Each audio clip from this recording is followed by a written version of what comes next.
Good afternoon. It's wanted to have a short podcast today because we start football practice begins Monday, August 8th, and just want to go over a few things, just a few reminders for you. Make sure that we're following the 14-day heat acclimatization period. We can only have one practice a day for the first 5 days. The first 2 days are helmets and shirts only. Beginning with day 3, you can add shoulder pads. And then on day 6, you can add full pads and have contact. But there again, you can only practice one time a day. If you're interrupted because of inclement weather, you can stop and go back out, but practice should be no longer than 3 hours max. I will caution you in the heat, and we'll get to that in a minute about what we should be doing about heat restrictions. You can have a walkthrough, but you have to have a 3-hour recovery period after practice to walk through anything. Or you can walk through and then have practice, but you have to give them time to rest. During the first 2 days of heat acclimatization, you can only wear helmets. I've already went over that. So I'll beginning no earlier than the 6th day and continue through the 14th day. If you have a double practice day, you must follow that with a single practice day. So we cannot have two a day practices back to back. When a double practice day is followed by a rest day, another double practice day is permitted after a rest day. Even when you have 2 a days, the duration for these practices should not exceed a total of 3 hours. So we would ask you to be up on these rules and follow them safely, because once again, this is strictly for the health and safety of our athletes.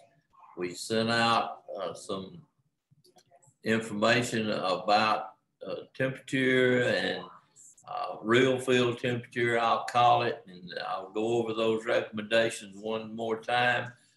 When the heat index is at 105 degrees or there, we recommend that you stop all practices. And if you don't want to stop them, you can move these practices indoors.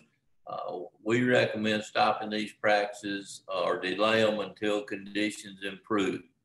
The same thing if you're practicing indoors and that heat is like that, and you have no air conditioning, we recommend that you stop those and then have a 3-hour recovery period if necessary. When the heat index is 100 to 105 degrees, once again, we recommend you move indoors if possible.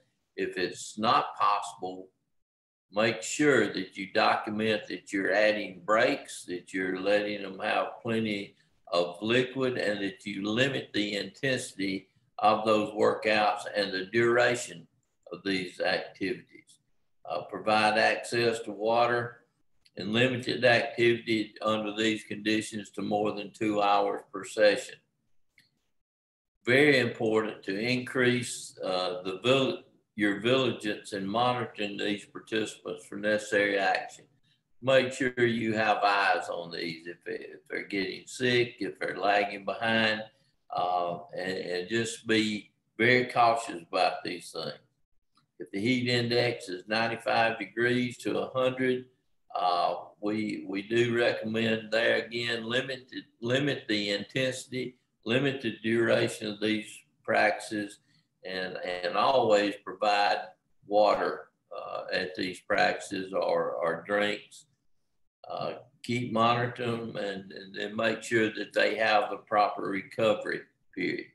Remind you also to have your ice tubs available in case of heat exhaustion.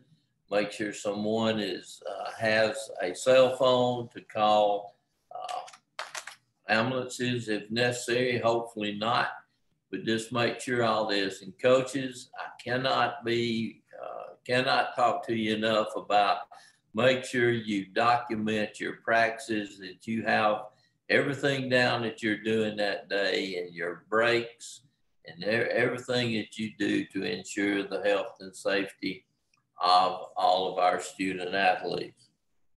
Another reminder for ADs and football coaches, you need to update your varsity football games from the game schedule for August and September to the game time being at 7:30. This was another thing we put in to try to help with the heat in our state.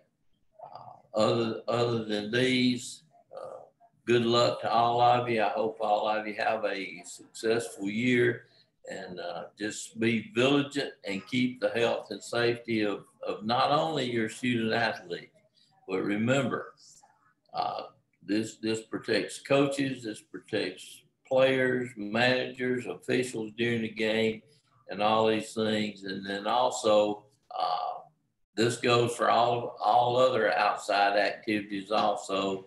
And I have to throw band in that. Band directors, please be cautious of how long you're practicing, and make all these things available to all of your students.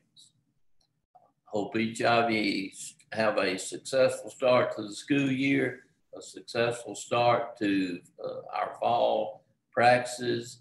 And with that, I'll say, if you need anything, just give us a call here at the office, 601-924-6400. Thank you.